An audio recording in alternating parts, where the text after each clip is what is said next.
Chers abonnés de l'Œil des enseignants et fidèles de la cathédrale de Dallas, bienvenue à cette nouvelle émission. Je vous salue chaleureusement et vous remercie pour votre fidélité à cet espace de réflexion sur l'actualité politique en RDC. Pourquoi chaque sortie d'un gouvernement sous Félix Tshisekedi s'accompagne-t-elle de polémiques sur les diplômes? Chaque remaniement ou sortie gouvernementale sous Félix Tshisekedi est marquée par des polémiques autour des qualifications académiques de certains ministres. Ce phénomène résulte de plusieurs facteurs.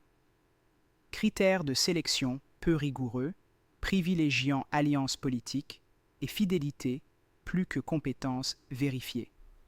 Faible contrôle des diplômes et absence de transparence dans le processus de validation. Marchandage et distribution de portefeuilles ministériels selon des intérêts politiques. Cas emblématique du président Tshisekedi lui-même, souvent interrogé sur la véracité de ses diplômes européens. Quelques cas concrets: Didier Boudimbu Ntubwanga. Longévité politique malgré de multiples portefeuilles et des interrogations sur ses diplômes. Augustin Kibasa Maliba, ministre maintenu depuis 2019, critiqué pour son expertise limitée et ses liens familiaux. Irène Ezambo, Diata, présente pour son militantisme plus que pour son parcours académique. Félix Tshisekedi, remis en question pour ses diplômes universitaires en Europe. Grace Coutinho, pasteur et acteur politique controversé en RDC, Grace Coutinho est connu pour son influence dans la sphère religieuse et parfois politique nationale.